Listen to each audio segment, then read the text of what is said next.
आप बिल्कुल ना दीजिए अनुदान, गौशाले बंद कर दीजिए, लेकिन अनुदान की राशि को जो है आप पशुपालकों को बढ़ा दीजिए।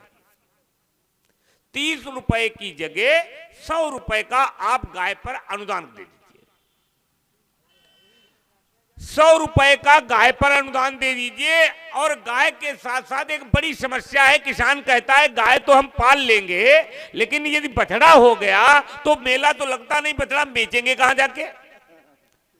तो उनको एक सुझाव दिया गया कि 100 रुपए गाय पर और 100 रुपए बैल पर आप अनुदान दे दीजिए। छोटे किसान जितने हैं वो सारे के सारे किसान जो है बैल पाल लेंगे और अपनी खेती स्वेच्छा से करने लगेंगे।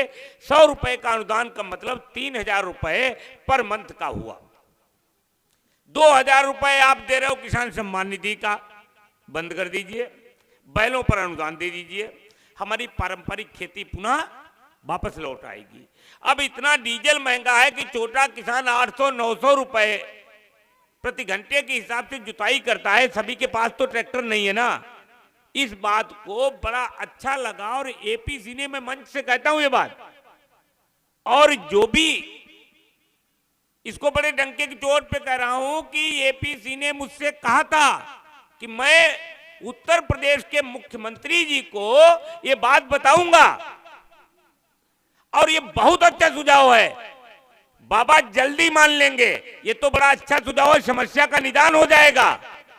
लेकिन पता नहीं वो बता नहीं पाए या फिर बाबा जी ने समस्याओं को सुना नहीं। विपक्ष की भूमिका सदन में, रामचरितमानस पर तो उंगली उठने के लिए उठ जाएगी आवाज, लेकिन विकास के नाम पर जो आवाज होनी चाहिए वो सदन में कभी नहीं उठती। ऐसी भाषाओं का प्रयोग सदनों में होता है, ऐसी भाषाओं का प्रयोग मंच के बाद में होता है जिनसे कहीं न कहीं एकता में फूट पड़ने का काम होता है। एक समय ये था, होली का पर्व है, अग्रिम बधाई भी आप लोगों को होली की। एक समय ये था कि होली के समय पर लोग कहा करते थे कि एक साथ होली होती थी। अब तो गांव-गांव में 2-2, 3-3 होली होने लगी, बड़ा मेल मिलाप होता था। पुरानी सारी लड़ाइयां होली के दिन लगभग समाप्त हो जाती हैं। अब राजनीति बीच में घुस गई, इतनी स्थिति खराब हो गई कि होली में होली मिलन में ही बाधा हो गई।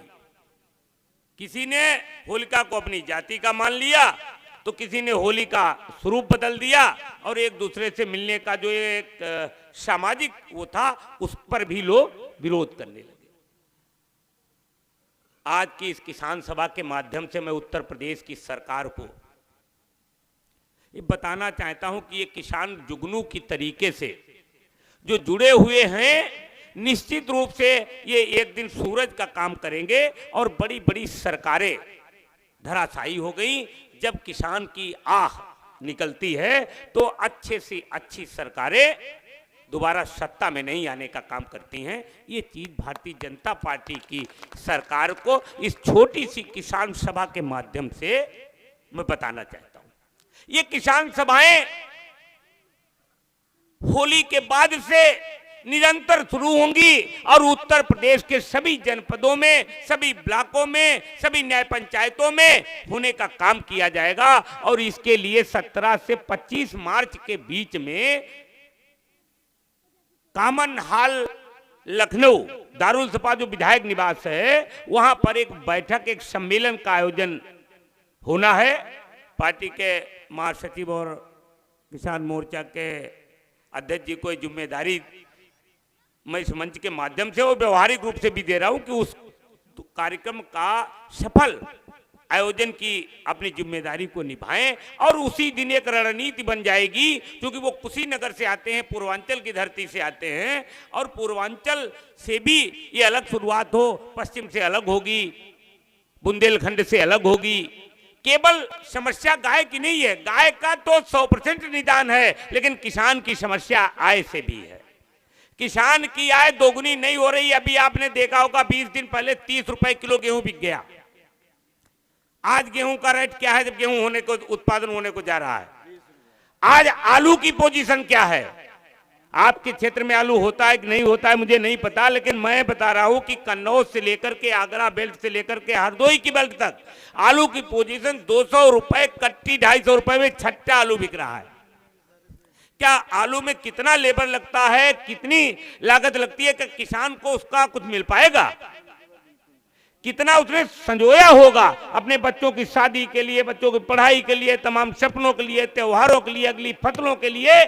लेकिन आलू की स्थिति गिर गई। गेहूं अब जब किसान के पास आने वाला है तो रेट डाउन हो गया। अरे भाई अब 30 रुपए में क्यों नहीं बिक रहा? एक महीने पहले 30 में बेच रहे थे, अब क्यों नहीं बिक रहा? बड़ी चिंता की बात है। मैं आज के इस कार्यक्रम से आप लोगों से यह अनुरोध भी करूंगा कि आप सभी इस किसान सभा के माध्यम से गांव-गांव जाकर के निश्चित रूप से इन बातों को जरूर बताइए कि जो किसानों की जो मांगे हैं, जो भारतीय कृषक दल ने रखी हैं, इनके समर्थन में मैं नहीं कहता कि आप मेरे साथ दिल्ली तक चलें, लेकिन ये जरूर मैं आपसे अनुरोध करूंगा कि भारतीय कृषक दल की इस मांग को कि 100 रुपए प्रतिदिन गाय और प्लस बैल को दे दिया जाए, खेती की आय दोगुनी होगी, हमारी पारंपरिक खेती शुरू हो जाएगी, हमारे किसान बैलों से खेत जोतने लगेंगे, तमाम प्रकार की बीमारियां, बीपी, शुगर ये सब कम हो जाएंगे, मेहनत बढ़ेगी और अच्छे से हम सब पुनः समृद्धशाली होंगे। और कहा भी गया है कि उत्तम खेती मध्यम बान और निशिर चाकरी भीख निदान। बहुत बहुत धन्यवाद आज की सभा के लिए। आप सब आए, लेकिन एक संकल्प के साथ आप जरूर जाइएगा कि आज के बाद प्रत्येक गांव में भारतीय कृषक दल की इन बातों को आप उठाइए, समर्थन दीजिए, साथ दीजिए। मैं आपको विश्वास दिलाता हूं संपूर्ण उत्तर प्रदेश में आज के बाद में ऐसी छोटी छोटी सभाओं के माध्यम से उत्तर प्रदेश सरकार को, भारत सरकार को चिताने का काम भारतीय कृषक दल करेगा। धन्यवाद। जय हिंद।